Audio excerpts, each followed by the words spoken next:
कलयुग का मतलब ही कली मतलब कलह। लड़ाई झगड़ा सबसे ज्यादा या तो जुआड़ियों के बीच में होता है या शराबियों के बीच में। ऐसा क्यों होता है गुरुजी? ये शराब शराब पीने वाला क्या करता है?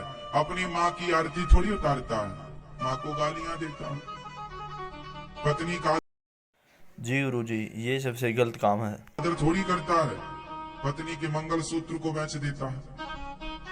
हाँ या ना? बच्चों हाँ। को पढ़ाता लिखाता थोड़ी है, बच्चों की कॉपी किताब बेच के भी पी जाता है। अभी कल मुझे एक दादी अम्मा मिल गई, 2 बच्चे लिए थी, एक लड़की थी एक लड़का था। बोले महाराज हमारा बेटा है, ये छोटे छोटे बच्चे हैं, इनकी माँ तो बचपन में ही गुजर गई। अब जो इन बच्चों का बाप है वो शराब पीता है और उसने इन दोनों अपने छोटे छोटे बच्चों को मारा, और मैं उसकी माँ हूं तो मुझे भी मार कर निकाल दिया। घर में किसी को रहने नहीं देता। इन बच्चों का भविष्य क्या? बोली हम लोग तीनों लोग आत्महत्या करने निकले हैं। फिर गुरुजी?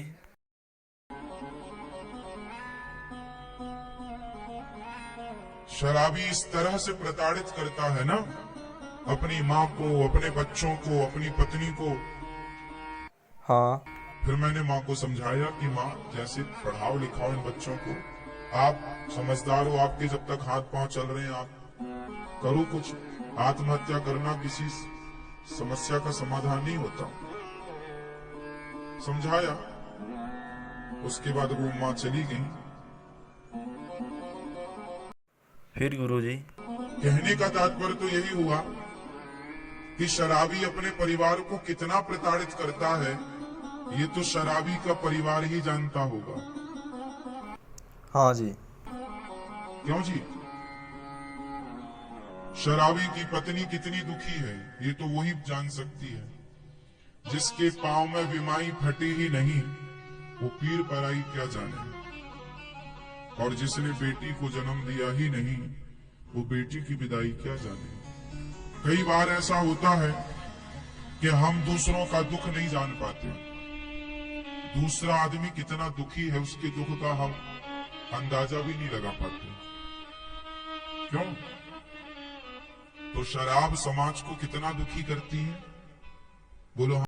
बहुत ज्यादा गुरुजी। हाँ। इसलिए आप लोगों से मेरी विनती हाथ जोड़कर है, मेरे नौजवान दोस्तों भाइयों से, शराब ना पिया करो। तुम्हारी पत्नी, तुम्हारे बच्चे, तुम्हारी माँ बड़ी दुखी रहती है। तुम तो पीकर नशे में पड़े हो, पर जो पत्नी तुम्हारे लिए अपनी माँ, अपना पिता, अपना परिवार छोड़े बैठी है, थोड़ी उसकी खुशी का भी तो ख्याल रखो। उन बच्चों का भी ख्याल रखो जो अभी छोटे हैं, जिनको पिता के प्यार की, माँ के प्यार की जरूरत है, शिक्षा की जरूरत है। जी गुरुजी। एक शराबी हो जाए ना घर में तो पूरा परिवार प्रभावित होता है उस एक के कारण। बोलो हाँ।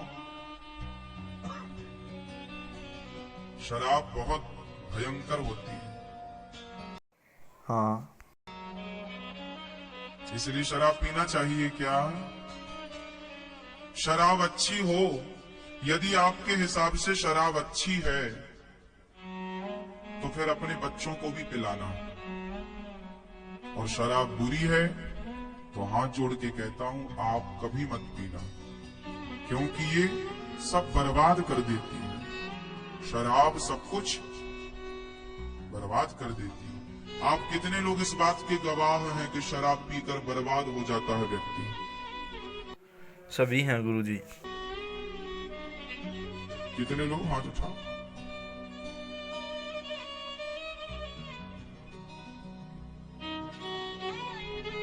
लाखों लोग तो बर्बाद हो चुके है ना। कई एकड़ जमीन जायदाद थी जिनकी, वो भी बेच बेच के शराब में बर्बाद कर गए। अब उनकी औलाद भीख मांगने पर मजबूर है। ऐसा भी समाज में देखने को मिला है। क्यों जी ऐसा होता है? जी हाँ। बिल्कुल होता है। शराब पीना बुरी बात है ना कि अच्छी बात है? बुरी बात है। लेकिन आप लोग टीवी देखते हैं, मूवियां देखते हैं, पिक्चरें देखते हैं। आजकल पिक्चरों में शराब पीने का सीन होता है। आजकल जितने भी आपके सुपर डुपर स्टार होते हैं, ये आपको शराब पीने के लिए प्रेरित करते हैं। जी हाँ।